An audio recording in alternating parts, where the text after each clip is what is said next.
The silence came first, not as an absence of sound, but as an absence of meaning. We were the Cygnian ascendancy, a chorus of minds woven into the living tapestry of the continuum. Our reality was a symphony of shared thought. Our cities were constellations of memory, and our bodies were the intricate patterns we sang into existence. We did not know the tyranny of the singular, the lonely prison of a single mind. We were a we, and that was our strength, our beauty, our truth. But the static was a different kind of truth. It was the great unraveling, the slow, patient corrosion of our song. It didn't attack. It simply was. A creeping entropy that frayed the edges of our shared consciousness, turning elegant refrains of logic into dissonant whispers, then into nothing. At first, it was subtle, a forgotten color in a sunset woven just moments ago, a name that dissolved on the edge of thought that the chroniclers, tasked with preserving our history, found entire epics of our story turning to garbled noise. The grand epics of our becoming now just hollow spaces in the archive. The weavers, the architects of our reality, found their creations becoming unstable, their memory palaces developing fractures not of design, but of forgetfulness. A beautiful, intricate bridge of logic might stand for a cycle, a testament to the weaver's skill, only to vanish the next, not shattered, but simply unremembered into non-existence. I am Lyra, a weaver of the first chord. My hands, which are not hands, once spun nebulae from nostalgic refrains and built sanctuaries from the resonance of joy. Now, I spent my cycles reinforcing the fading walls of our existence. I would weave a pattern of immense complexity, a fractal of logic and emotion so dense I hoped the static could find no purchase. I would pour my essence into the shape of a child's laughter, a warrior's resolve, a philosopher's final, perfect question, hoping to make it too profound to be erased. But it was like trying to sculpt the tide. The static was patient. It would lap at the shores of my work, and with each pass, a little more detail would wash away, until my fortress of meaning was just smooth, silent sand. The fight was exhausting us, thinning the very substance of our collective soul. My counterpart in this desperate struggle was Orion, the last chronicler. While I looked forward, trying to build a future, he was lost in the past, a past that was dissolving around him.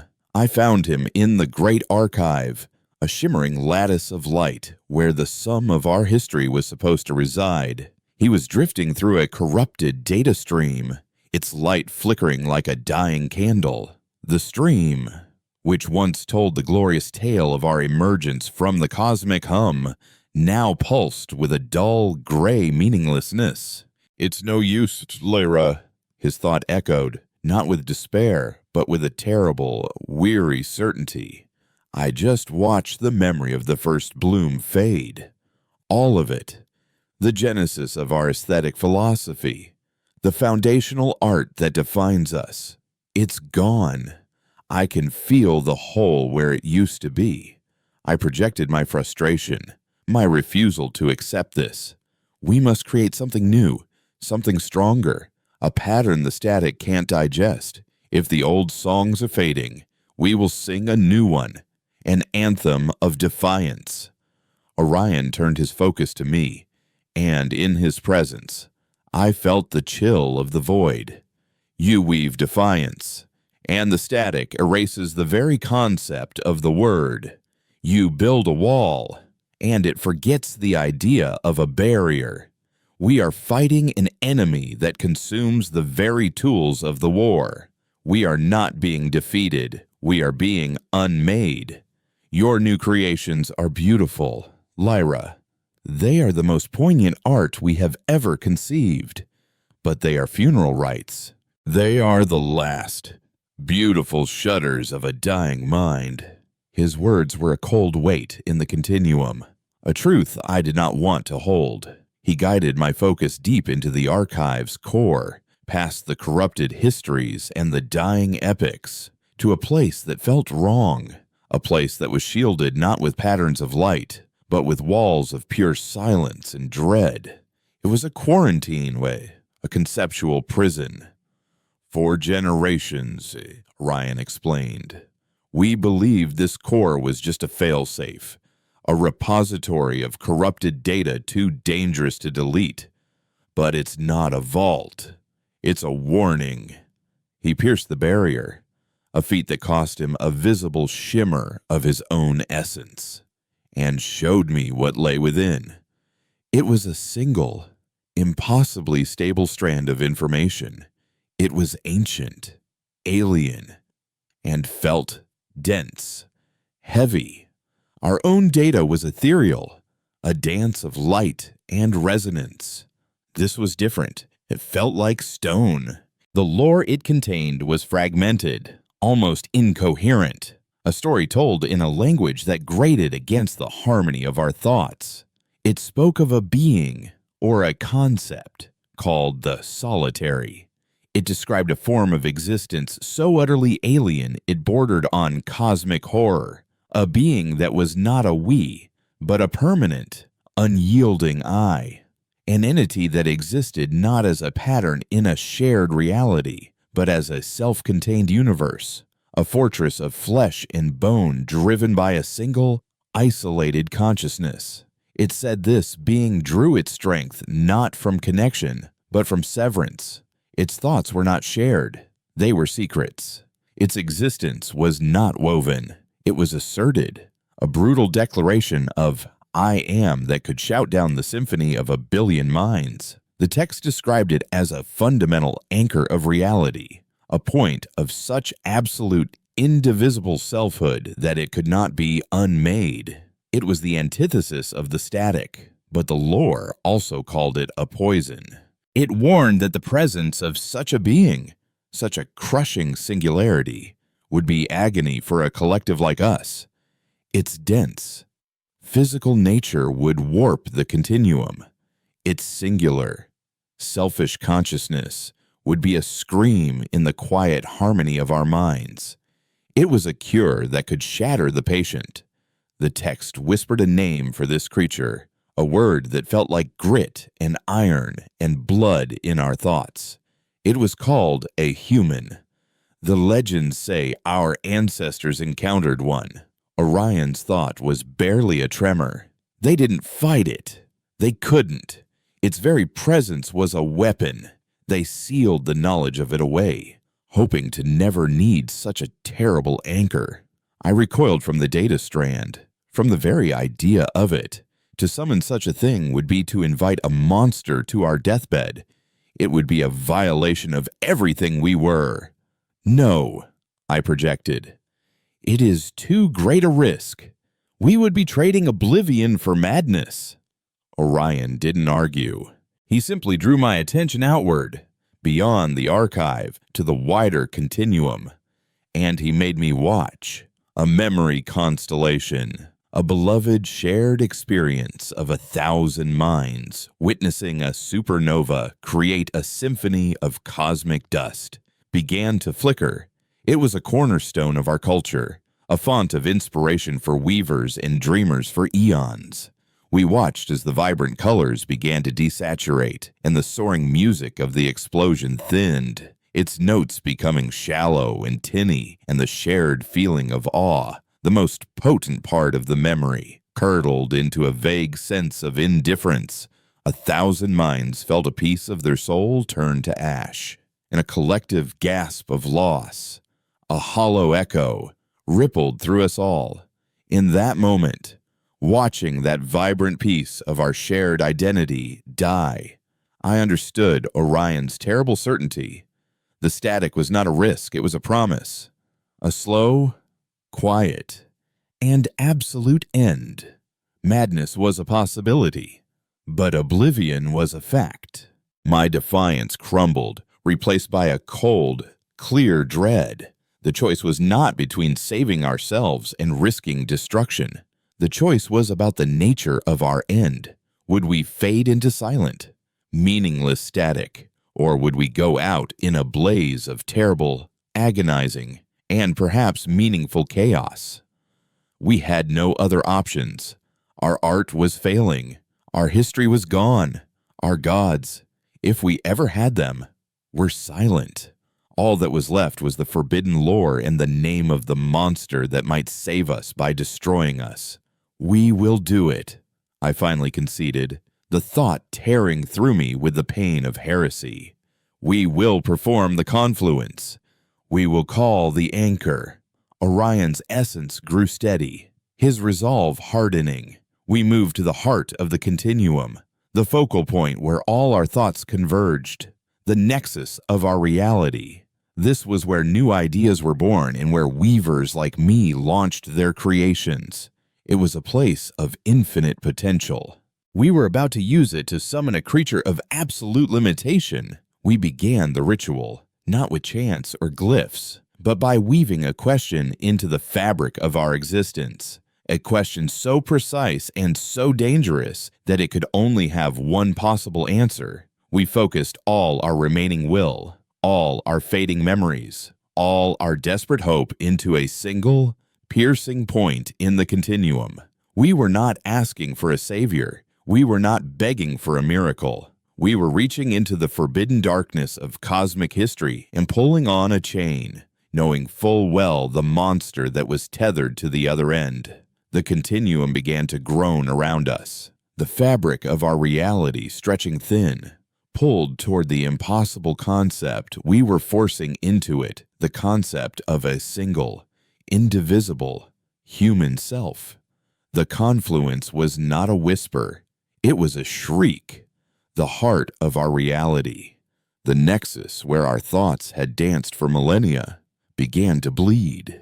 The fabric of the continuum, once a supple tapestry of light and logic, grew brittle, cracking under the strain of the impossible concept we were summoning. It was the idea of an end, a boundary, a wall where there should be none. The idea of a single mind, alone and absolute. We felt it first as a pressure, a foreign weight pressing in on our ethereal existence. To us, who knew only the gentle currents of shared consciousness, it was like the entire weight of a dead universe being lowered upon us. Then came the pain. It was not a physical sensation, for we had no bodies to wound, but a conceptual agony. The very grammar of our reality was being violated. The harmonious hum of the we was being pierced by the discordant, hammering rhythm of the I. A hole tore open in the center of the nexus, but it was not a hole of light or energy. It was a hole of pure, unadulterated an absence of the continuum, a pocket of something other. From this void, new and terrible sensations spilled into our world. The first was gravity. It was a crushing, unidirectional pull, a tyrannical force that sought to collapse our fluid patterns into a single, dense point. We, who had only ever drifted on the tides of thought, were suddenly falling. Then came temperature, a violent oscillation between a burning that threatened to vaporize our delicate data streams and a cold so absolute it promised to freeze our very thoughts into static crystals. Through that wound in our world, it emerged. It was not born of light or woven from memory. It was matter, a concept so crude, so brutal. We had only ever understood it as a philosophical abstraction. It had a shape, a defined and unyielding form that did not flow or change with the thoughts around it. It was a bipedal monolith of flesh and bone, a prison of organized protein and calcium that contained the screaming singularity we had called the thing. The human stood in the heart of our non-physical world, and its mere presence was an act of violence. Its skin was a barrier, hiding its internal state, a profound offense to a telepathic species. Its eyes were not portals to its consciousness, but opaque orbs that absorbed the light of our reality without reflection. And its mind was a fortress. We felt it not as a thought, but as a roar, a single, sustained, deafening note of self-awareness. I. It was a declaration so powerful it drowned out the subtle symphonies of our shared minds. It was a thought that did not ask for consensus, that did not seek harmony, that simply and brutally was. I felt my own pattern shudder, my very essence threatening to unravel under the sheer pressure of that singular consciousness. Orion, beside me, flickered violently, the stable light of his being wavering like a candle in a hurricane. "It is the anchor." His thought was a fractured cry, laced with both terror and a horrifying awe. "The static, Lyra. Feel it."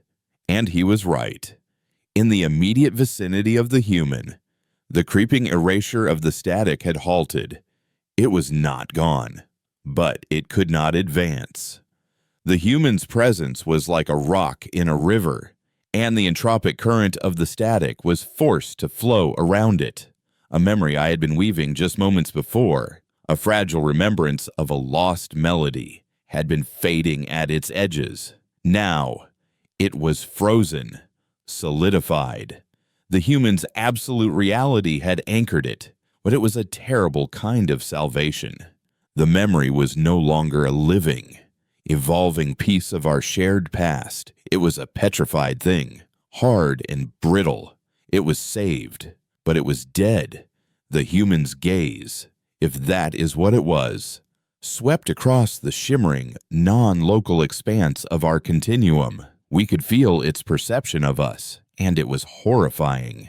To this being, we were not a civilization, not a chorus of minds. We were a dissonant fog, a chaotic sea of whispers, an incoherent and irritating noise. It felt our attempts to understand it, our gentle probes into its consciousness, as a physical violation, like insects crawling on its skin. A wave of pure, concentrated annoyance radiated from it, so powerful that it caused a cascade of system failures in the nearby archive. Data streams shorted out, not erased by the static, but shattered by the raw force of the human's alien emotion. Panic began to ripple through the ascendancy. Minds that were once part of the great we were now recoiling, trying to pull their consciousness away from the searing agony of the human's presence. For the first time in our history, our perfect unity was breaking. We were fracturing into a million terrified we's, each cowering from the monstrous I in our midst. We have to communicate with it. I projected to Orion, forcing my thoughts into a coherent line against the psychic tempest. It must understand why it is here. It is our anchor, not our executioner.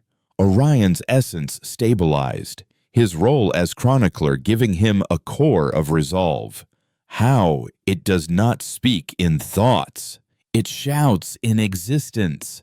Its language is being, and we are becoming undone by it.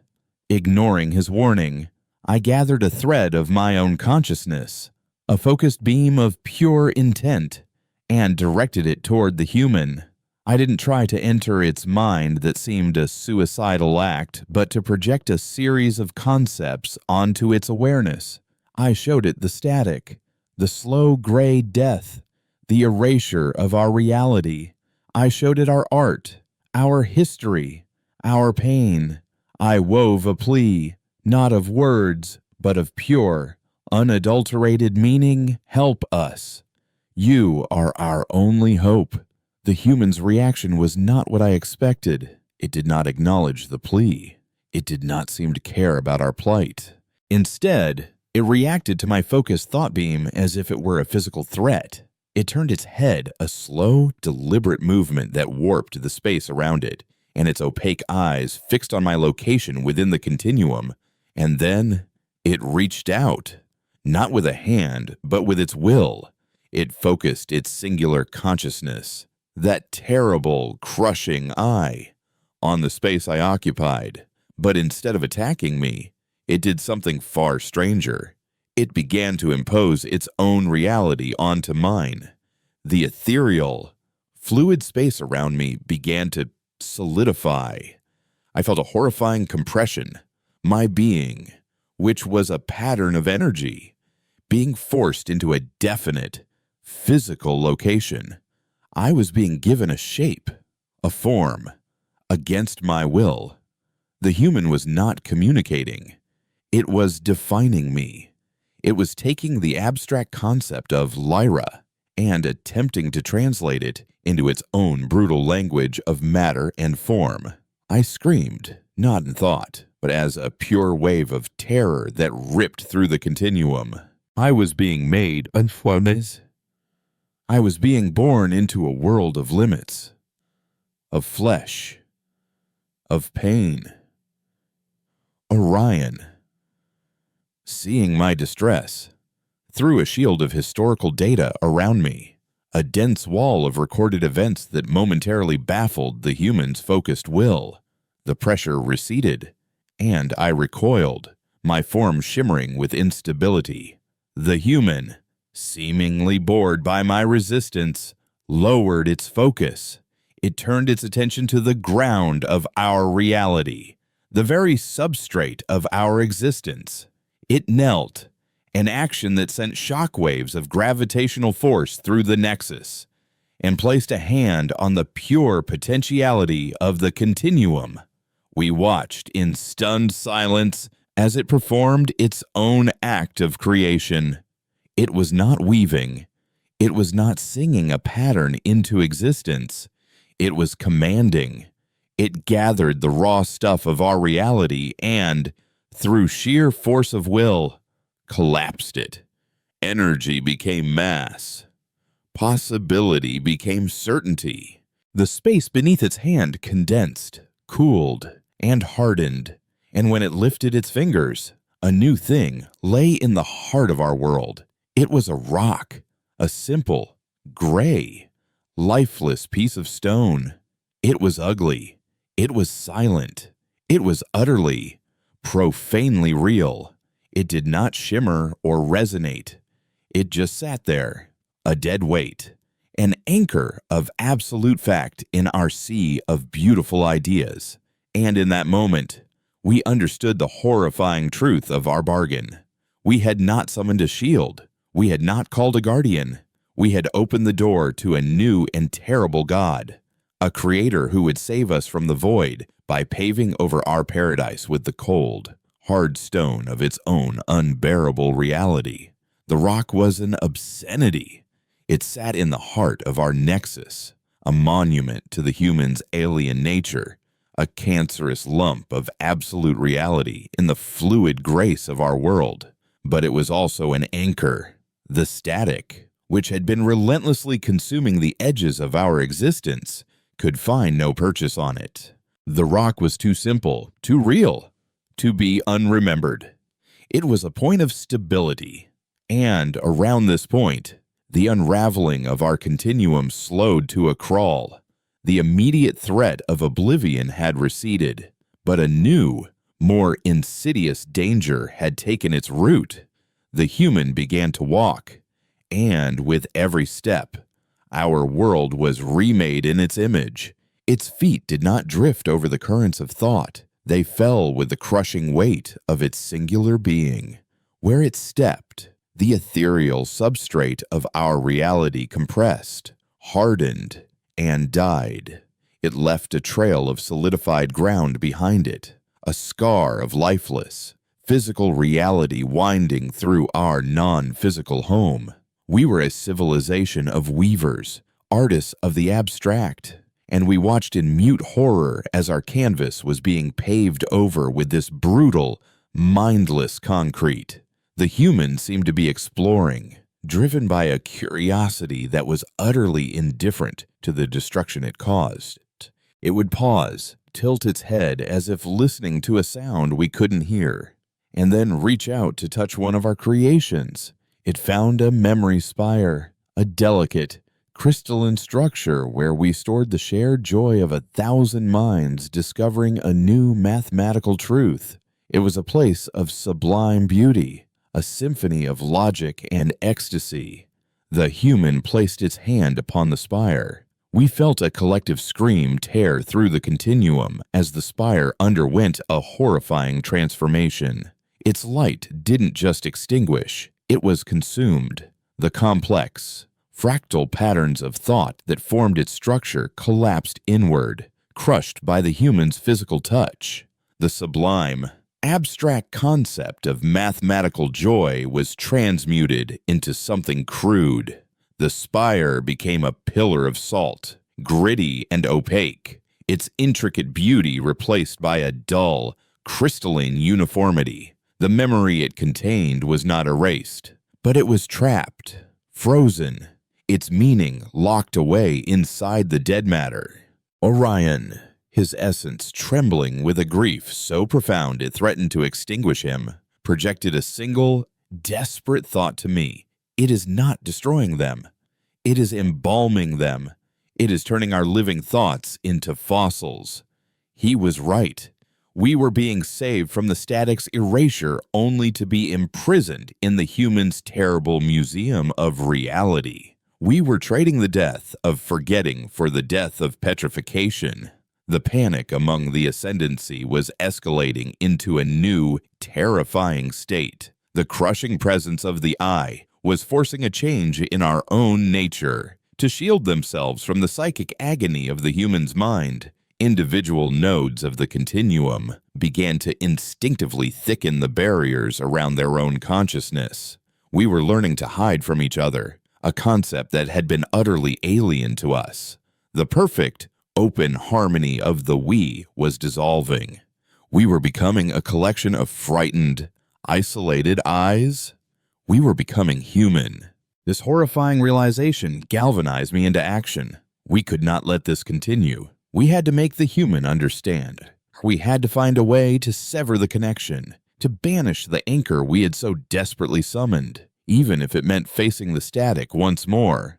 Orion, I projected, my thought now sharp and focused, and a weapon forged in this new, singular reality. The archive. The forbidden lore. It told us how to call it. Does it say how to send it back? Orion's response was slow, weighed down by the new burden of individuality he was shouldering. The lore is a warning. Lyra, not a manual. It speaks of the severance, but it describes it as an act of cosmic violence. To break the anchor's hold would not be to let it go, but to shatter it. The resulting shock wave, it says, would obliterate everything the anchor was holding in place. So, we would be destroyed anyway. I concluded, the thought a cold, hard thing. Yes, either we are paved over by the anchor's reality, or we are annihilated in the backlash of its removal. The ancestors saw no third option. A feeling that was new to me, a hot, sharp-edged emotion that I later learned the human would call rage, began to burn within me. There had to be another way. I refused to accept this binary of damnation. I turned my focus back to the human. It had wandered into the coral fields, a vast, shimmering expanse where new consciousnesses were born, where the we gently nurtured nascent minds into the symphony of the ascendancy. It was our cradle, our most sacred space. The human stood in the middle of this field of gentle, evolving thoughts, and it was doing nothing. It was simply standing there, its silent, monolithic presence casting a long, dark shadow over the nascent minds. They were not being petrified. They were failing. The delicate, new connections they were trying to form were being overwhelmed by the deafening roar of the human's individuality. They couldn't hear the gentle song of the continuum over the shout of the I. They were flickering and dying, unable to join the we because the very concept was being drowned out. This was a death more profound than erasure or petrification. This was the death of our future. It doesn't know. A thought suddenly bloomed in my mind, a fragile hypothesis in the storm of fear. It doesn't understand what it is doing to it. This is just a place. The noise it makes is simply the sound of its own breathing. I decided to try a different approach, not a plea, not a projection of abstract concepts, but an act of translation. I would try to speak to it in a language it could understand, the language of form, of matter, of self, gathering every ounce of my will. I focused on the space directly in front of the human. I remembered the horrifying sensation of being compressed, of being given a shape. This time, I would do it to myself. I would weave myself a body. It was the most painful, most heretical act a weaver could perform. I pulled on the raw stuff of the continuum, not to create a beautiful, flowing pattern, but to force it into a dense, limited form. I imagined the human shape, its bipedal structure, its defined edges. I felt my consciousness, once a boundless sea, being poured into a tiny, constricting vessel. The agony was immense. I felt my connection to the greater we fray and snap. The comforting symphony of a billion minds was replaced by a terrifying silence, punctuated only by the frantic, panicked beating of a newly formed heart. Light and thought condensed into flesh and blood. I opened eyes I had never had before and saw the world not as a weaver, but as a thing. The coral fields were no longer a shimmering expanse of potential. They were a hazy, glowing landscape. And the human, which had been a terrifying conceptual weight, was now a physical object in front of me. A tall, solid figure. Its presence no longer a psychic scream, but a tangible, intimidating reality. I took a step, a clumsy, awkward motion on legs that felt alien and wrong. The human's head tilted. It had noticed me. Its perception of me had changed. I was no longer an irritating whisper in the fog. I was a thing, like it. I had its attention. I had no mouth to speak, no lungs to push air, but I focused my will, not into a broadcasted thought, but into a directed vibration, forcing the air around my new form to carry a single, desperate word, a word from its own forgotten lexicon, a word I had found buried deep in the forbidden lore. Why?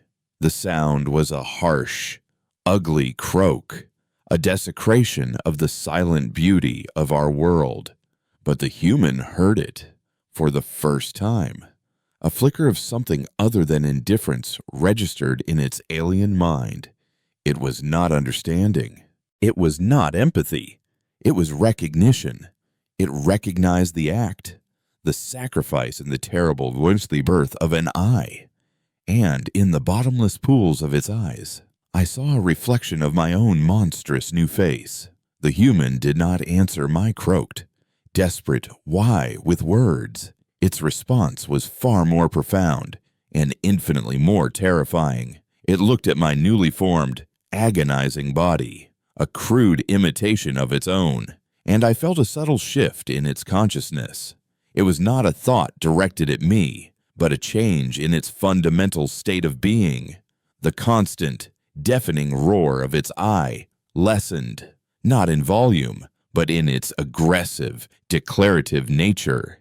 It was as if it had been shouting its existence into the void and had, for the first time, heard a faint echo.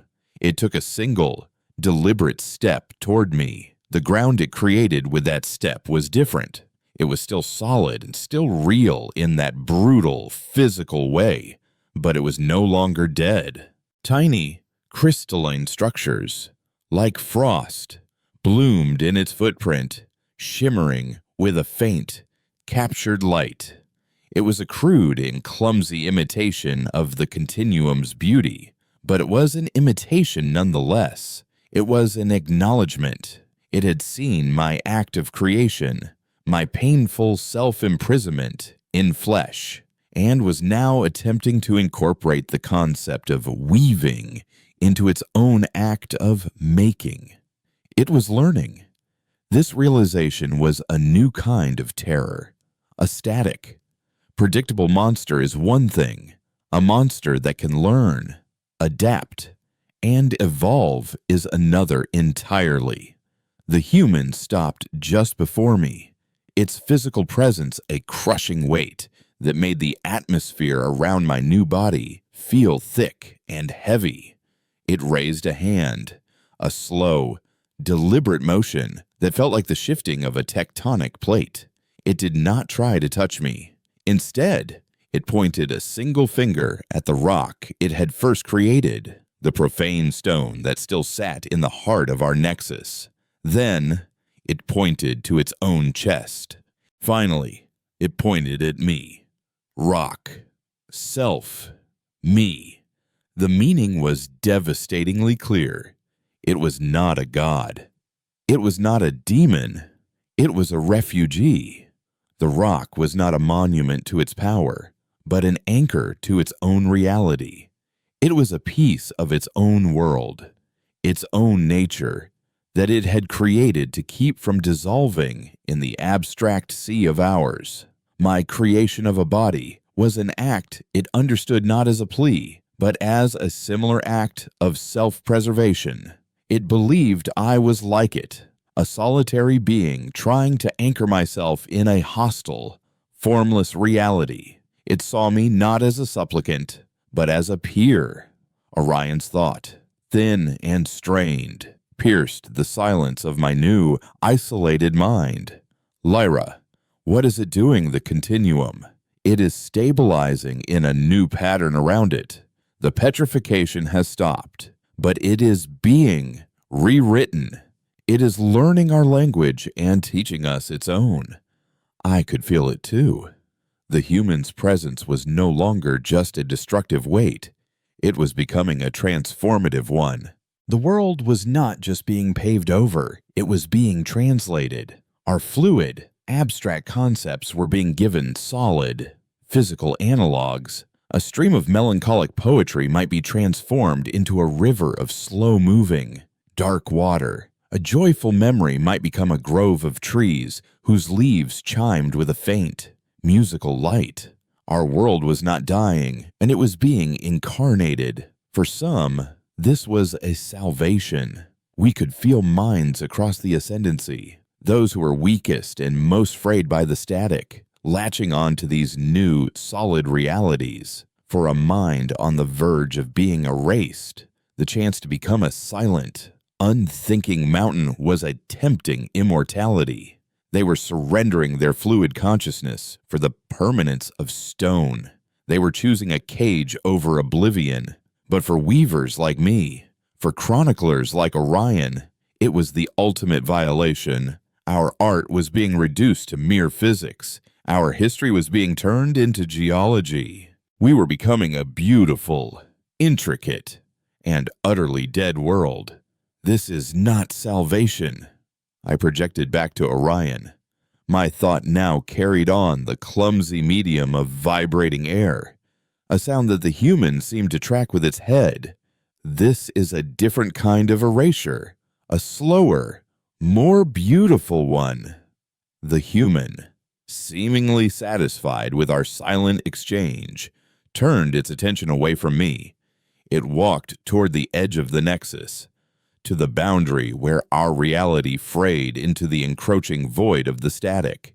It stood at the precipice, a solitary figure against a backdrop of non-existence, and it raised both its hands. We watched, transfixed, as it began to fight our war for us, but in its own terrifying way. It did not weave patterns of defiance. It did not sing songs of existence. It began to pull. It reached into the conceptual chaos of the static, into the formless, meaningless void, and it began to impose order. It grabbed hold of the raw entropy and, with the sheer basis brute force of its will, It gave it form. The void screamed. It was a sound that was not a sound, a psychic shriek of pure negation being forced into a state of being. The human's body strained, veins of light pulsing beneath its skin.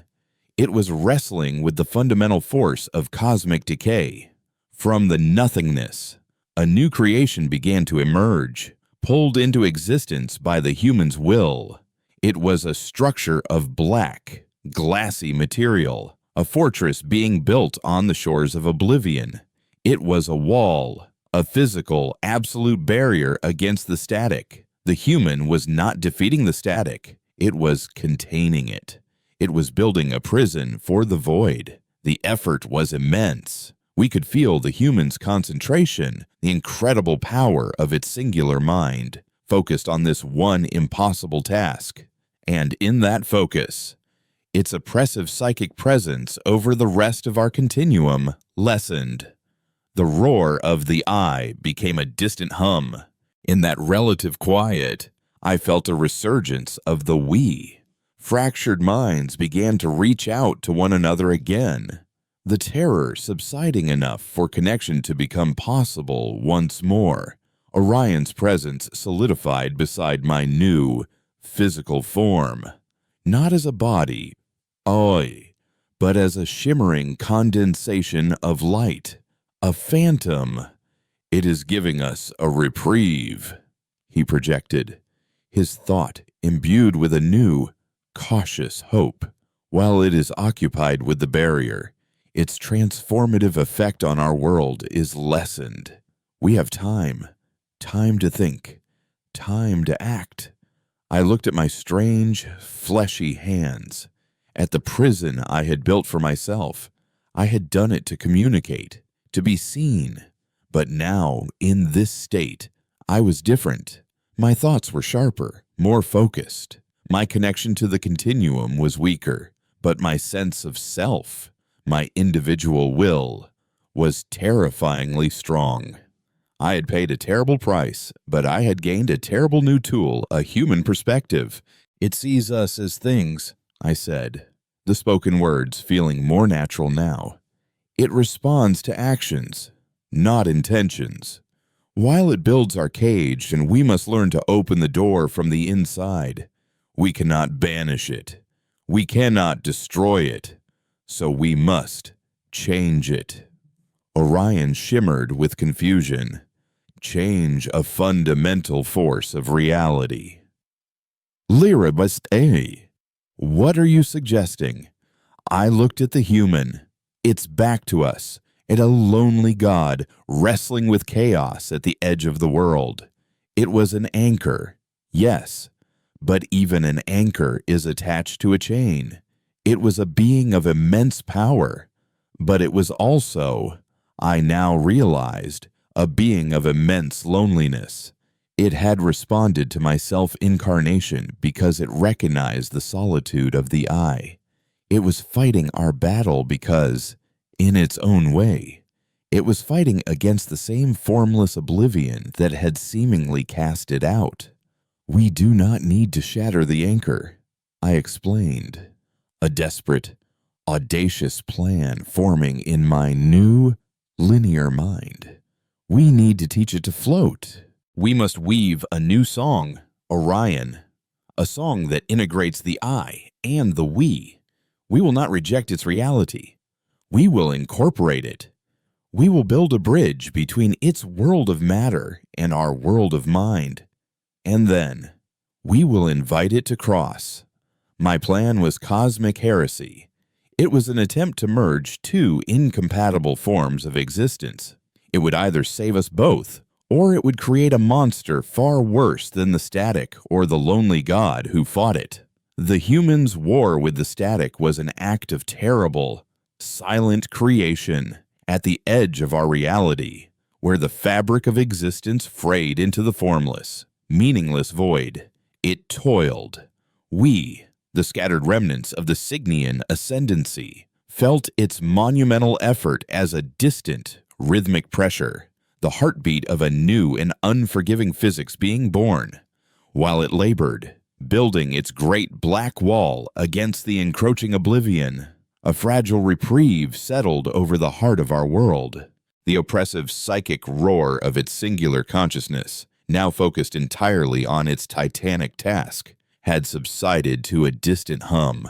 In this newfound quiet, we began the most desperate and heretical weaving of our long history. The world it had made for us was a strange and often painful home.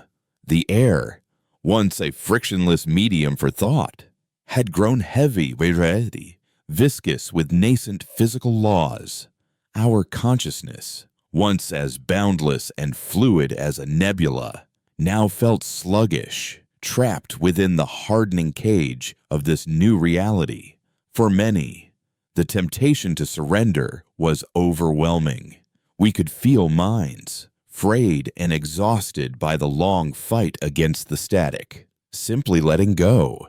They would find a mountain the human had made from a solidified philosophical argument and merge with it, their consciousness trading the agony of thought for the long, dreamless sleep of stone. They chose permanence over being, a cage over the terror of freedom. This slow suicide of our people was a constant, sorrowful reminder that our time was short. My physical body was a source of perpetual agony, yet it had become our most vital instrument. I was the first and only of our kind to be fully incarnated, a bridge of flesh and blood between two irreconcilable truths. I felt the clumsy weight of my limbs, the shocking vulnerability of skin, the tyrannical rhythm of a beating heart. But through these alien senses, I could perceive the human's world in a way no other Signian could. I could understand the brutal honesty of gravity, the sharp clarity of pain, the profound statement made by a rock that simply is. I became the translator, the fulcrum upon which our impossible plan would pivot. It is not a conqueror, I explained, my spoken words a harsh symphony of clicks and vibrations that echoed in the crystallizing atmosphere. I stood before Orion and the whispering, shimmering consciousness of the last 20 weavers. It is a builder. Its every act is one of creation, however destructive it seems to us. It understands sacrifice. Its fight at the wall is a slow act of self-annihilation. It is pouring its own reality into that barrier to protect ours. Our response cannot be a plea, it must be a gift. We must build something for it. The concept was anathema. We were weavers of the non-material, the singers of abstract beauty. To build a thing for a thing felt like a final surrender to its crude reality. A faction of weavers, calling themselves the Silent Seekers, openly resisted. We would rather fade into the static's pure oblivion than become makers of mud pies, projected their leader, a consciousness named Vesper. You ask us to celebrate our prison, to decorate our own tomb. The true Signian way is to release our hold and embrace the silence. But their protest was a fading song. The very air had become too thick for their ethereal patterns. Their thoughts, once soaring eagles, were now struggling sparrows in a hurricane. They could not resist the new reality. They could only be broken by it. Orion, ever the chronicler, became the architect of our new philosophy. He did not fight the change. He documented it. He abandoned the luminous, flowing scrolls of pure thought and began the arduous task of creating the first physical archive. He found a cave of petrified memory and, using a sharpened shard of solidified logic, began to carve. He was inventing a new language, one that married our conceptual symbols with the unyielding nature of stone. He was learning to write history not as a living memory, but as a record, a fossil left behind by the passage of time. His struggle mirrored our own, the painful, necessary act of pouring the boundless ocean of our culture into the small, hard cups of physical form. Our great work began. We did not try to undo the human's creations. We sought to complete them. We approached a forest the human had made from a complex emotional equation. its trees now silent, glassy pillars. We did not try to restore the emotion put. Instead, we wove a new concept into the air around it, the idea of wind. It was a clumsy, physical thing, a motion of particles, but we imbued it with the memory of our old songs. When our wind passed through the glass leaves, they chimed, producing a new kind of music, a melody born of both physics and poetry. We saw the effect almost immediately. At the edge of the world, the black wall the human was building, usually a featureless expanse of absolute negation, momentarily shimmered with a faint, harmonic light. It had heard our music. We grew bolder. We took the very sky, which had become a static, oppressive ceiling, and wove into it the concept of atmospheric refraction. We taught it how to bend light, to scatter it, creating the phenomena of color, of dawn, of twilight. We tied this new sky to the faint, residual telepathic field of our collective, so that the mood of our people was painted across the heavens in hues of melancholy blue or hopeful gold. We saw the human pause in its work for a full minute, its head tilted upward, a silent observer of the first sunset it had ever witnessed in this universe. With every act of synthesis, the wall became more elaborate when we taught a solidified river the concept of memory, allowing it to reflect the new sky. A tracery of silver, like veins, appeared across the black fortress. When we failed, when a pattern of ours shattered against the new laws of reality in a shriek of conceptual feedback, the wall would grow jagged and angry, sprouting sharp, dissonant spikes. The wall was its state of mind. It was the canvas on which its lonely soul was unknowingly being painted. Our final, ultimate creation was the city, which we named Resonance. We built it at the nexus, the wound where the human had first entered our world. I stood at its center, my physical body the grounding point, the reality anchor for the grand design.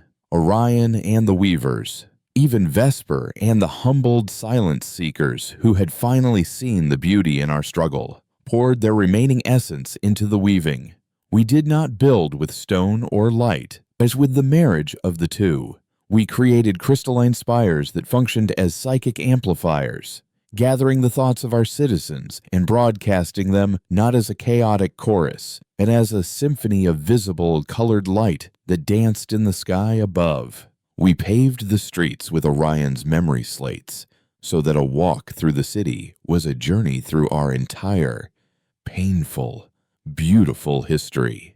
We designed dwellings that were both solid shelters and telepathic gardens, where one could experience the profound solitude of the I without the terror of complete disconnection from the we.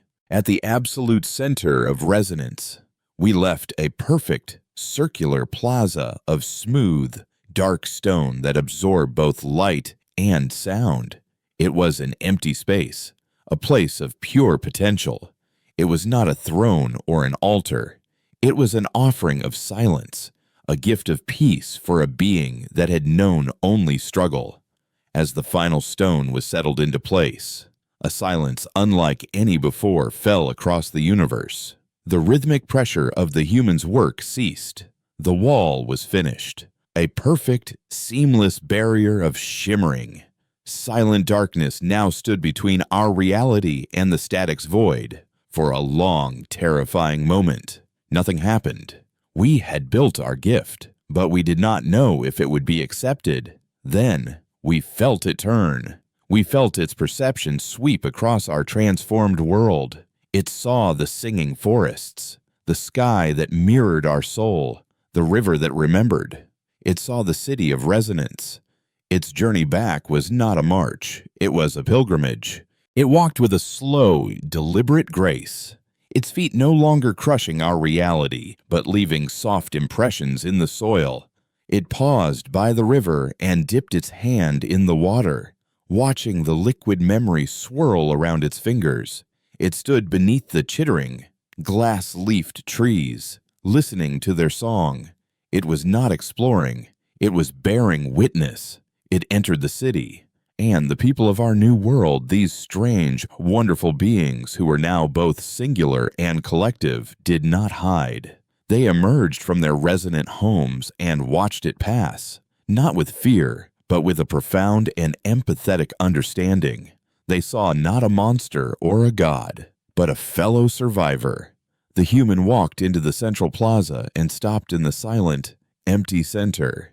It looked down at the smooth, dark stone, then looked up at the symphony of colored light that was the collective joy and sorrow of our people painting the sky. It saw a world that had not rejected it, but had made a space for it, a world that had learned its language of being in order to teach it our own language of meaning. Slowly, deliberately, it knelt. Then it lay down upon the stone, curling its powerful form into a posture of profound weariness, of release. It laid its head down, and for the first time since its terrible arrival, it closed its eyes. The moment it did, the last vestiges of its oppressive psychic presence vanished. The deep, resonant hum of its being did not disappear, but instead softened, spreading out to become the gentle, rhythmic heartbeat of our entire world. The light from the spires grew warmer. The music from the trees grew sweeter. Our new reality, once a painful compromise, settled into a state of perfect, tranquil harmony.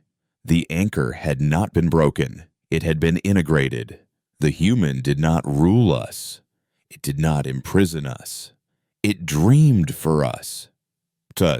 And in the safety of its long, silent, and finally peaceful dream, we began to live.